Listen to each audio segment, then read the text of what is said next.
સુરત લોકસભા બેઠક ભાજપે ભલે બિનહરીફ જીતી લીધી હોય, પણ સુરતમાં જંગ હજી પણ ચાલુ છે। કોંગ્રેસે ગદ્દારી કરનાર નિલેશ કુંભાણી સામે મોરચો ખોલ્યો છે। સુરતમાં નિલેશ કુંભાણી વિરુદ્ધ ગદ્દાર અને વોન્ટેડના પોસ્ટર લાગ્યા છે। કોંગ્રેસ હાઈકમાન્ડે પણ નિલેશ કુંભાણીનું નામ સૂચવનારાઓ સામે લાલ આંખ કરી છે। તો બીજી બાજુ નિલેશ કુંભાણી છેલ્લા 4 દિવસથી ગાયબ છે। કુંભાણીના પત્ની કહી રહ્યા છે કે નિલેશ ક્યાં છે એ એમને પણ ખબર નથી અને તેઓ પણ તેને શોધી રહ્યા છે। ચર્ચા તો એવી પણ છે કે કુંભાણી હવે ભાજપનો ખેસ પહેરીને જ ઘરે પરત ફરશે। સુરત લોકસભા બેઠક પર ખેલાયેલો ખેલ સૌ કોઈને અચરજમાં મૂકી દીધા છે।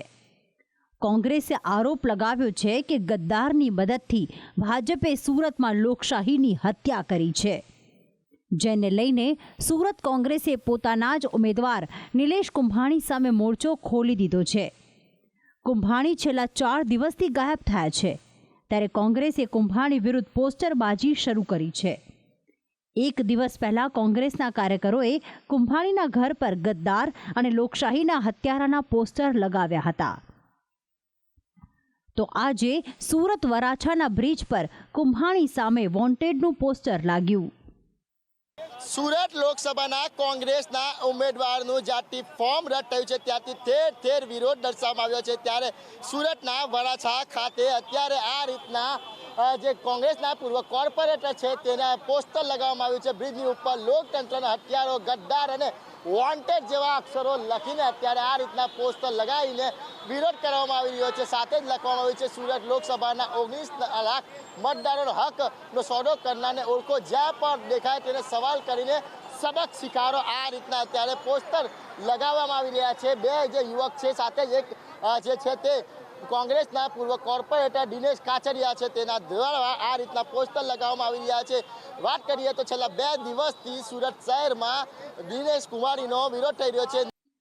તો મતદાનનો હક ગુમાવતા શહેરીજનોમાં પણ કુંભાણી સામે નારાજગી જોવા મળી રહી છે। અરે દેશથી ફરાર કરી દો, દેશદ્રોહી લોકોને કાઢો અહીંથી। દેશદ્રોહ કર્યો છે એમણે, આ તો કાઢો અહીંથી, કારણ કે આમાં તો જોયું કે ભાઈ હવે સાચું કહેશું તો આપણે આંખે થઈ જાવ, એના કરતાં જે છે એમને રહેવા દો। અત્યારે હવે કોઈ ઊભો રહી ન હોય કે આમ આ કોંગ્રેસમાં આ બધું આખું પ્લાનિંગ હતું, એનું આખું પ્લાન હતો એનો। હવે વોટ નહીં કરી શકશે, નહીં કરી શકે એમ।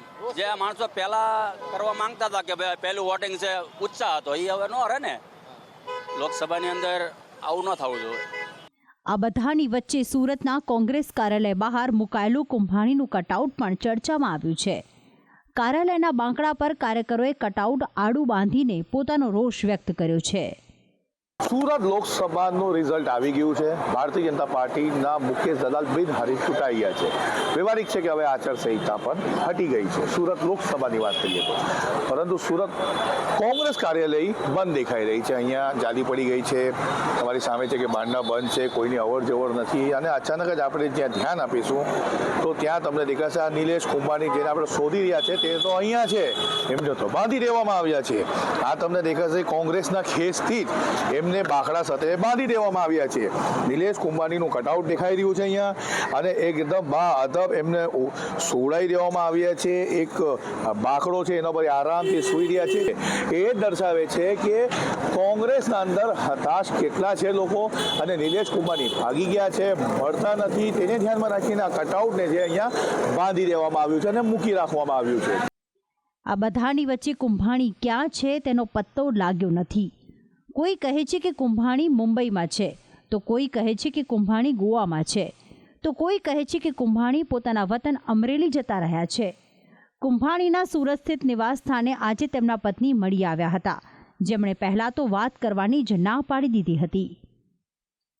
તમે પક્ષ રાખ્યો છો, મારી વાત સાંભળો બેન, એ સેવા અમે જોઈ છે સિવાય નિલેશભાઈ એમને, હા એટલી સેવા કરી અને તેની ઉપર તમે આ દોષના ટોપલા ઢોળો છો। માણસને ટાઈમ તો આપો કે એ આખા ઘટનાક્રમને સમજે। તો થોડી વાર બાદ તેમની વાતચીત થઈ તો તેમણે કીધું કે નિલેશ હાઈકોર્ટ જવું છે કહીને ઘરેથી નીકળ્યા હતા, જે હજી સુધી પરત નથી આવ્યા। હાઈકોર્ટમાં ગયા હતા, એ કહીને ગયા ત્યાર પછી ફોન પર કોઈ સંપર્ક અહીં ક્યાં છે? કોઈ છેલ્લે વાત થઈ હોય તો નહીં ત્યારે તો એ અમદાવાદ જતા હતા કે ભાઈ ઉપરના લોકોને મળવા માટે જવાનું હોય, કોઈ કાર્યવાહી કરવાની હોય, એ માટે 9:30 અહીંયાથી નીકળ્યા હતા ઘરેથી, ત્યાં પછી મેળા. પરંતુ પતિ 2 દિવસથી ઘરે આવ્યા નથી તો પરિવારજનોએ પોલીસમાં અરજી કે પછી ફરિયાદ કેમ નથી કરી, એ પણ એક મોટો સવાલ છે. તો નિલેશ કુંભાણી સામેની નારાજગી જોતા તેમજ કોંગ્રેસના નેતા પ્રતાપ દુધાતે આપેલી ધમકીના પગલે તેમના નિવાસસ્થાને પોલીસ બંદોબસ્ત ગોઠવાયેલો જોવા મળી રહ્યો છે. કુંભાણીએ પાર્ટી સાથે ગદ્દારી કરતા હવે કોંગ્રેસ હાઈકમાન્ડે કુંભાણીની ટિકિટ માટે ભલામણ કરનારાઓ સામે આંખ લાલ કરી છે. ચર્ચાએ જોર પકડ્યું છે કે સુરત કોંગ્રેસના નેતા કાદિર પીરઝાદાએ કુંભાણીના નામની ભલામણ કરી હતી, જેને લઈને હવે કાદિર પીરઝાદા સામે પણ આંગળીઓ ચિંધાઈ રહી છે. તો આ બધાની વચ્ચે ગાયબ નિલેશ કુંભાણી ક્યાં છે તેની કોઈને જાણ નથી. ત્યારે એક ચર્ચા એવી પણ છે કે નિલેશ કુંભાણી હવે ભાજપમાં જોડાઈ શકે છે અને ભાજપમાં જોડાયા બાદ જ કુંભાણી ઘરે પરત ફરશે. ત્યારે જોવું એ રહ્યું કે કુંભાણી અબ તેરા ક્યાં હોગા. બ્યુરો રિપોર્ટ, સંદેશ ન્યૂઝ. પરસોત્તમ રૂપાલા સામેની નારાજગીએ હવે ભારતીય જનતા પાર્ટી વિરોધી આંદોલનનું સ્વરૂપ ધારણ કરી લીધું છે. 1 મહિના કરતાં વધુ સમય વીતી ગયો છે. નારાજગી હજી પણ એમને એમ છે. ભાજપને હજી સુધી કોઈ તોડ મળ્યો નથી, પણ તેમ છતાં ભાજપે પ્રયાસો ચાલુ રાખ્યા છે. બીજી બાજુ ક્ષત્રિયોએ ભાજપ સામે વોટનું શસ્ત્ર ઉગામ્યું છે. ક્ષત્રિયો ધર્મરથથી ગામે ગામ ભાજપ વિરોધી માહોલ તૈયાર કરવામાં લાગી ગયા છે. આજથી મહિના પહેલા સુધી ગુજરાતમાં લોકસભાની ચૂંટણીનો માહોલ ભાજપ માટે એક તરફી લાગતો હતો. પરંતુ માર્ચ મહિનાની 22 તારીખે કેન્દ્રીય મંત્રી અને રાજકોટ ભાજપના ઉમેદવાર પરસોત્તમ રૂપાલાએ કરેલી ટિપ્પણીએ ભાજપનું આખું ગણિત ફેરવી દીધું છે. 22 તારીખે રૂખી સમાજના એક કાર્યક્રમમાં આખા બોલા પરસોત્તમ રૂપાલા ન બોલવાનું બોલી જતા વિવાદ શરૂ થયો. પહેલા રાજકોટમાં 1-2 આગેવાનોએ આ મુદ્દો ઉઠાવ્યો અને ત્યારબાદ તેની આગ આખા ગુજરાતમાં પ્રસરી. અને હાલ સ્થિતિ એવી બની છે કે અનેક પ્રયાસો બાદ પણ ક્ષત્રિય સમાજ સાથે સમાધાન થયું નથી, જેને લઈને હવે ક્ષત્રિયોએ ખુલીને ભાજપનો વિરોધ કરવાનું શરૂ કર્યું છે. નારાજગી વચ્ચે પણ રૂપાલાએ ઉમેદવારી કરતા ક્ષત્રિય સમાજે હવે ભાજપ સામે વોટનું શસ્ત્ર ઉગામ્યું છે.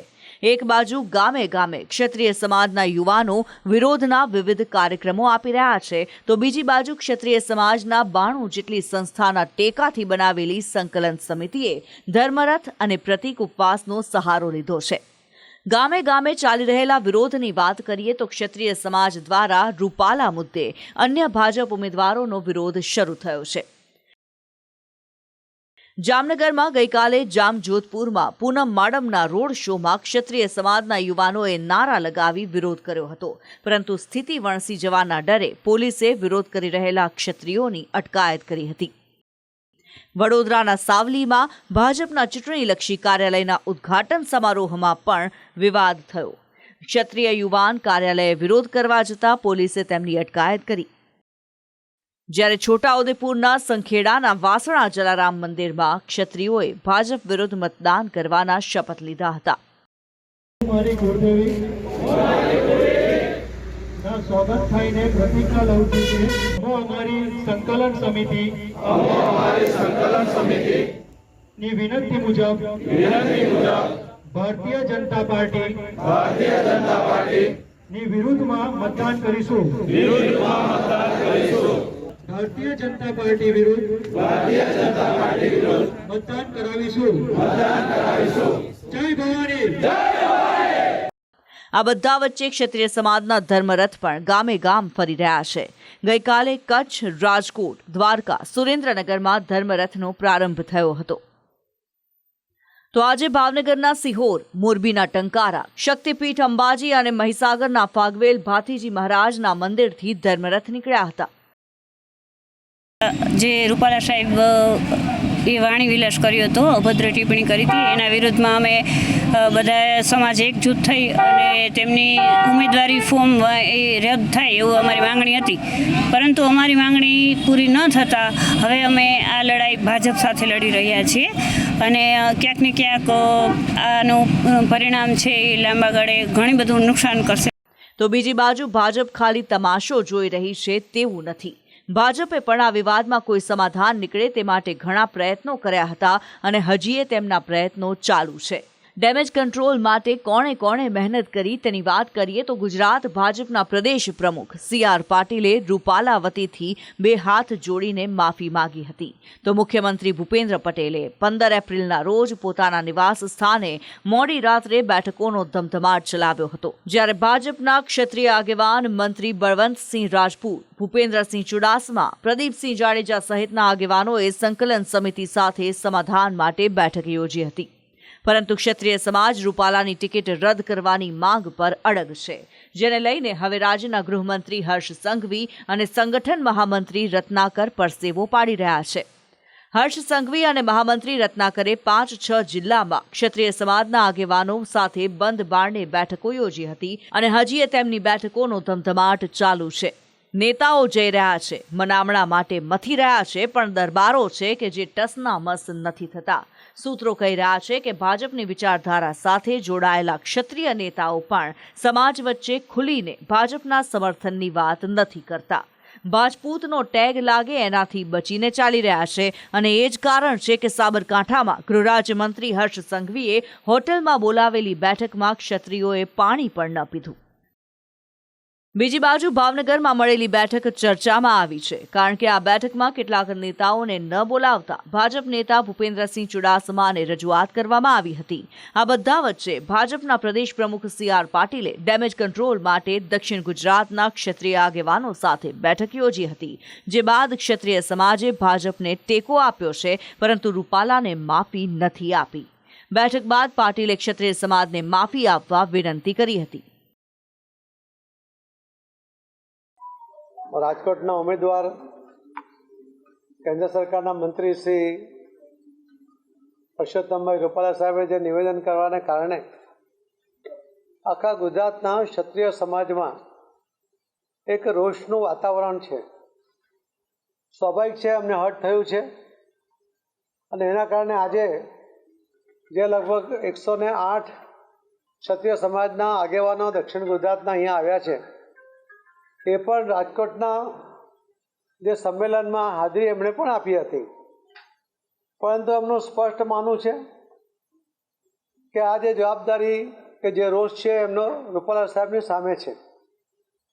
એમનો આદરણીય પ્રધાનમંત્રી શ્રી નરેન્દ્ર મોદી સાહેબ સામે કોઈ પણ પ્રકારનો વાંધો નથી કે અમારો જે રોષ છે, અમારો જે વિરોધ છે એ એમના પૂરતો મર્યાદિત રાખીને અમે આદરણીય પ્રધાનમંત્રી મોદી સાહેબના નેતૃત્વમાં ભારતીય જનતા પાર્ટીને સમર્થન કરીશું. હાલ તો ભાજપ ડેમેજ કંટ્રોલ માટે એડી ચોટીનું જોર લગાવી રહી છે. જુદા જુદા નેતાઓ દ્વારા જુદા જુદા પ્રયાસો થઈ રહ્યા છે. ભાજપ નેતાઓનો એક જ પ્રયાસ છે કે રૂપાલા સામેની નારાજગી ભલે દૂર ન થાય, પણ રૂપાલાના વિરોધની આગ ભાજપને ન રજાડે. તે માટે ભાજપના નેતાઓ મેદાને છે. સૌરાષ્ટ્ર અને ઉત્તર ગુજરાતની સાથે મધ્યમાં પણ મહાભારત ચાલી રહ્યું છે. હવે ભાજપના પ્રયાસો કેવું ડેમેજ કંટ્રોલ કરે છે એ ચૂંટણી પરિણામોમાં જ ખબર પડશે, પરંતુ એ પહેલા ભાજપ પાસે એક મોટું બ્રહ્માસ્ત્ર છે, પ્રધાનમંત્રી મોદી. ગુજરાતમાં લોકસભાનો જંગ રોમાંચક બનતો જઈ રહ્યો છે. 26 બેઠકમાંથી 1 બેઠક તો ભાજપે ચૂંટણી લડ્યા વગર જ જીતી લીધી છે, જેમાં આરોપ પ્રત્યારોપ થઈ રહ્યા છે કે કુંભાણીએ પાછલા બારણે સેટિંગ કરી ખેલ પાડી દીધો છે. અને આ સાથે બીજી એક ચર્ચાએ જોર પકડ્યું કે રાજકોટમાં પણ સુરતવાળી થતા થતા રહી ગઈ અને સામી ચૂંટણીએ ગુજરાતની રાજનીતિમાં મોટો ઉફાણો આવ્યો. ગુજરાતમાં લોકસભાની ચૂંટણીનો જંગ દિવસે અને દિવસે જામી રહ્યો છે. રોજ નવા નવા પત્તા ખુલી રહ્યા છે. સુરતનો ગઢ ભાજપે વગર ચૂંટણી લડે કબજે કરી લીધો છે, ત્યારે રાજકીય વર્તુળોમાં ચર્ચા છે કે રાજકોટમાં પણ સુરતવાળી થતા થતા રહી ગઈ છે. એટલે શું રાજકોટ બેઠક પર પણ ભાજપ વગર ચૂંટણી લડે જીતી જવાની હતી? આવું અમે નથી કહી રહ્યા. રાજકોટ કોંગ્રેસના દિગ્ગજ નેતા હેમાંગ વસાવડાએ આરોપ લગાવ્યો છે. હેમાંગ વસાવડાએ સોશિયલ મીડિયા પર પોસ્ટ મૂકી, જેમાં લખ્યું કે મેં સાંભળ્યું છે કે કેટલાક નેતાઓ દ્વારા જેનું રાજકોટ બેઠક માટે નામ પ્રસ્તાવિત થયું હતું એ વિક્રમ સોરાણી ભાજપમાં જોડાઈ રહ્યા છે. મને અને મારા મિત્રોને આ વાતની જાણ કરીને સચેત કરવા બદલ આભાર. નહીં તો સુરતમાં જે થયું એવું જ રાજકોટમાં પણ થઈ જાત. સાથે જ હેમાંગ વસાવડાએ નિવેદન પણ આપ્યું કે કુંભાણીએ કરેલી દગાબાજી પર પાર્ટીએ તેમની સામે કડક કાર્યવાહી કરવી જોઈએ અને તેમના નામની ભલામણ કરનારાઓ સામે પણ પગલાં લેવા જોઈએ. સુરતમાં જે રીતે ભારતીય જનતા પાર્ટી બિનહરીફ થઈ, એ બનાવ બન્યા પછી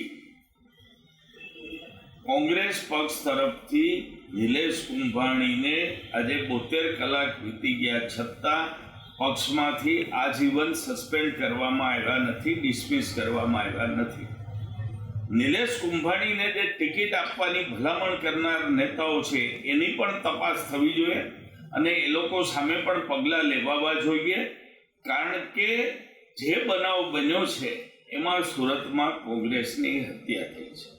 રાજકોટમાં પણ વિક્રમભાઈ સોરાણીને પક્ષની બહારથી પક્ષમાં લાવીને લોકસભાની ટિકિટ આપવા માટે અમુક નેતાઓએ પ્રયાસ કર્યા હતા. જો વિક્રમ સોરાણીની ટિકિટ આપવામાં આવી હોત તો રાજકોટમાં પણ સુરતવાળી થઈ હોત અને રાજકોટની સીટ ભારતીય જનતા પાર્ટીને બિનહરીફ મળી ગઈ હોત.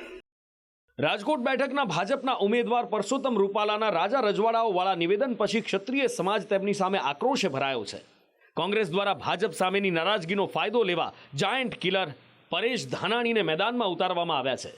પણ કોંગ્રેસના જ કેટલાક લોકોએ સોરાણીને ટિકિટ મળે એ માટેના પ્રયત્નો કર્યા હતા અને તેને લઈને હવે આ આરોપ લાગી રહ્યા છે.